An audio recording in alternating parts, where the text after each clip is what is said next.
Okay, hello and welcome. New day of recording here, January 1st, 1965. And you are looking at the spheres of influence. Oftentimes you've seen it like this, but I just wanted to show the people that are in the spheres of influence. We've beaten Novgorod out of Scandinavia's and have fought over that land. Big wins, big wins. But you can see like the rest of Europe, right? Dual monarchies, France, England kind of pulling some stuff. Germany here has a couple of countries. Bohemia has a lot. And the Polish Lithuanians have Greece and Venice. Whereas us, we're starting to really get those countries into our sphere of influence all through Central Asia, which is giving us access, first dibs on buying their resources for export. So all of those times we've come in here and looked at the RGOs, it's really hard to see, but really like cotton, for instance, all of these areas we wanted it because it was India, but really it's all through the central steppe, and now because of our spheres of influence, we're starting to get those countries into like so we have first dibs on those RGO outputs. What else do we have out here? Sulfur is the other big one that we've talked about. So Sibir, instead of conquering Sibir, we can always bring them into our sphere of influence. But honestly, I kind of want it. Precious metals out here, we've actually have quite a few through our recent conquests before. But you can see that this used to be the Ming Empire. So is this the Jing? The Jing King Empire? I don't know, man. I know the Q's and stuff are odd in Chinese, like when they use the Latin alphabet. But anyways, yeah, so we're here. We're expanding our thing. We've got a lot of factories being upgraded and produced here. Lots of movement. We are actually the 5th great power now. And a lot of that comes from our prestige. You can see 96 prestige, while Scandinavia, after losing to us, has like 5. But then a ton of military and industry from all of this industrialization. Nowhere close to the dual monarchies or all these other countries. We only have 136, but at least like even Poland is stronger than us, right? Like 97 versus 100 military. They have 167 industry versus our 100. But we have this prestige because we've accomplished great things. And we also have a nice big bucket of countries. A lot of poor countries that nobody cares about in the central steppe. But anyways, we're here. We're going to improve our economy. We're going to grow even larger. We just need to get our our bad boy score down by staying at peace here for a little while. Because conquering a country, like for instance, we want to close this up, justify war, establish protectorate. 15 infamy will bring us back over that. I think 25 is actually the trigger. I said it was 30 before, but I think it's 25. So we're in a bit of a sketchy spot where we've been so aggressive early on. But we also have a lot of industry kind of coming through, a lot of good influence that's happening. And yeah, not to mention that as we get the ability to colonize, we'll be looking to do the Russia thing. So for now, let's keep plugging away, and I'll stop in once we've got some good movement. Quick stop. We just got our green light because of the socialists in our country and the liberals and conservatives that are willing to pass a new social reform. So let's go ahead and add in. There's a lot of them here, and they do a lot of things. But I think that the education efficiency, like some of these kind of suck. Like healthcare. Oh my God, that's so expensive for a little bit of population growth. Max work limits? You're telling me you're like child labor? The children should be working hard. Well, maybe not. Yeah, see this RGO output 25%. Ooh, but the education efficiency is minus 10% versus my 7. So actually, you know what? I was hating on this. This moves us from no education efficiency. I want the assimilation rate as well, though. We're still going to start with the basic school system, but child labor laws are coming next. All right, time for another pass. And now, children, it's restricted, baby. Restricted. So better things. We've got, Persia has rebels. Oh, just a couple. You could see up here that was Persia saying rebels. And we've got actually like Brunei coming close into our sphere of influence. And they have access to coffee, which is making me go, oh, okay. Down here, East Borneo here with Kamalatan. Let's get them to start coming into our sphere. And then up here, Kutai also has some goods. And what I was thinking too is we could try and be like the French, and maybe once we have a couple more ports and bigger ships, we can try and create a couple of colonies. Go colonies over here, because somewhere's down in here, if we look at the RGOs, right, they've got fancy wood for like luxury stuff. They've got silk for luxury clothes, tobacco, even more cotton and stuff. I don't really care about the northern half. I guess there is still some luxury wood. But see, some good products down here. And then also, yeah, look at this, Singapore. Oh, Singapore's owned by Scandinavia, so maybe we can fight them elsewhere. But to do any of this stuff out here, yes, we have influence with them, but to conquer any of it, to have colonies, we're gonna need a fleet. And I'm not sure if just focusing on the Siberian steppe here is really gonna do it for us. So we'll check back in once we have more boats, if we can go that way. So interesting proposition just came our way. Dual monarchy, right? England and France has just sent us a request to become allies. And I was thinking, do we want to get drawn into European politics when we're so busy conquering all this stuff? But quite frankly, it's another opportunity or ally to fight the Scandinavians. And if they fight Burgundy, for instance, and we look at the relations, Burgundy's allied to Polish Lithuania. So they'll own the seas and beat the Burgundians, and we will beat up on... I mean, we mobilize, we know we got the men. So Polish Lithuania, we'll take that fight all day. Not all day, like it'll be a brutal war, but the kind of war that we need friends to win. So let's accept that alliance, and it couldn't go wrong. It couldn't go. We're not going to get dragged into any political conflicts. Oh my god.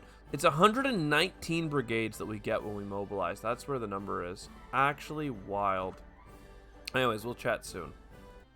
So this just in, we just got our ironclad. So just to give you an understanding of the power difference here, we could build a man of war as our best ship right now. Old Napoleonic, lots of cannons. It's got a 6 km/h speed, 8 attack, 4 hull, which is like its health, firing range of 60. You know, cost $10 a day to supply it.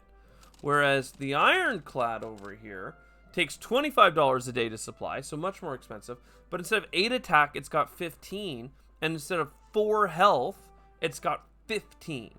So like, and same range and everything else and speed. So it's just like 4 health, like it's almost 4 times more health and almost twice as much attack.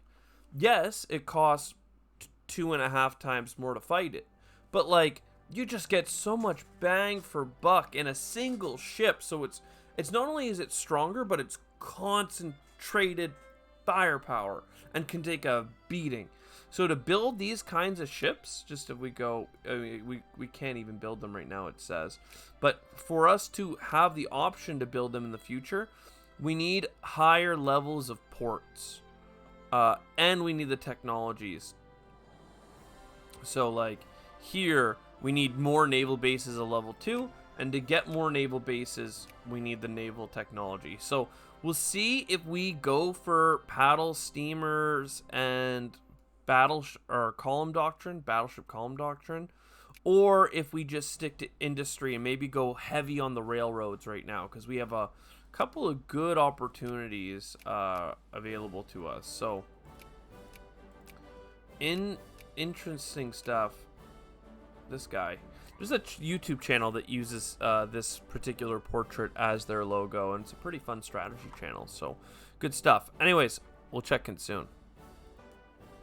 I've decided, let's do railroad first, And then, oh man, puddling process is actually really good too. Where do you even invent those new boats, man? That's what I'm trying to figure out. Automobiles. Ah, very cool. And we also want more research points. So I think we're going to go railroad to up the economy and then potentially get more research points. We also need education. Like we're in a crazy place right now. But we also really need the battleships, man. I'm telling you. So anyways, I'll let you know when we cross the bridge where we're going to go. So apparently our commission a warship ability to buy ironclads, we can keep doing that. So we're going to spend another $500,000 to get a ship that we don't have the ports and technology to. We're like buying it internationally, which is like crazy. We can reform local government. What the hell does this do? Let's do it. That's going to make all of our other locations meet our stuff, like follow the same stuff. And now we can do this here changes our academic like we get a right now, let me explain this properly. In technology, we have a traditional academia thing, which gives us no positives or negatives towards any of that research. But if we go into politics, we can lose prestige and get confusion for a year, I think, October, yeah. But after that, we get industrial military complex. So army technology plus 15%, navy's down, commerce is the same, and industry is up. So like if we know we're going to be doing a lot of industry, or here, this is industry and commerce go up, but army and navy go down. So interesting with the technology like direction. Right now, I don't know that we're going to be doing a big push one way or the other, because in culture, we have the research points, but in industry, we have a lot of the things that we need. And like, we don't even have the commerce stuff for like classical theory, you know, printing of bills, stock exchange. Like we need so many of these basic techs. Also, this is really important. I can't believe I didn't even do a breakaway for this. We got a mission to civilize technology, which means that now we can do places of life rating 20, but this backyard area here has a life rating of 15, and then down here is 15. So we could start doing the colonizing if we had 5 more life rating, and that life rating, if I go into technology for you, we can actually get it here with colonial negotiations. Minimum life rating down 5%. Yeah. So we could go for it. It's low chance to get it super fast. But like we could. So anyway, it's one of those things where I'm like, that would get us the rest of the way. But I think we need to focus on some of our research points because we are so illiterate. We only got up to 20% at this point. It's so bad. And I hoping that all these social reforms that we're passing in the political tree with the school system and the child labor is really going to help to push us beyond there. Because education efficiency would go from -3 to +2. And then good school system here, immigrant attraction, we go from +75% acceptable school system. Sorry, that's 75% basic. It's kicking all over the place. You can't see it because it's too low, and this trust me, the screen capture on this game is a nightmare. But anyways, I'm pretty sure it's like minus, this is bad, and then this is minus. Anyway, it's a whole thing. We're trying to make the world better. Let's keep pushing the politicians to make it happen. There's a lot of liberals and socialists in our country because of the way that we're taking these events. We're not really going super imperial. We might even open up the right to vote and stuff, but let's not get too carried away here. And like railroads are coming in. and so many more things to do. I'll let you know once we've actually got some movement. Okay, we just finished our railroad technology. This gives such a huge bonus to everything. I think that we're going to take a moment and get one of these cheap technologies. It only costs so many research points. But we just got industry. So, baby, let's frickin' go. We are going to be expanding railroads everywhere. You don't need to watch me do this. But we are going to... also, we're getting a couple of man of wars just to go with our ironclads. We started that forever ago. I never told you about it. But we are going to buy so much wood and so much iron. What goes into this? Steel, cement, and lumber. So lumber we know we make a lot of. We go to production. We make... It's in here. No, it's down here. So we make 50 something a day steel. We make 1,500 lumber. So we really like that. And we make a modest amount of cement as well. And you can see a lot of that's being done in our steel mill. So 50 a day, 1,500 a day, and like 10 a day. Every one of these railroads cost 100. So we're going to push up the value of lumber in the world market. We're going to maintain a lot of steel production ourselves, which is actually coming down. It says down below its starting value, but still up. And cement has been in high demand, and we're going to freaking kick it up again. But we actually want lumber to be in high demand because we export so much of it, which is going to make all the input products more expensive too. But don't worry about it. So come back and I'll show you all the clicks we've done.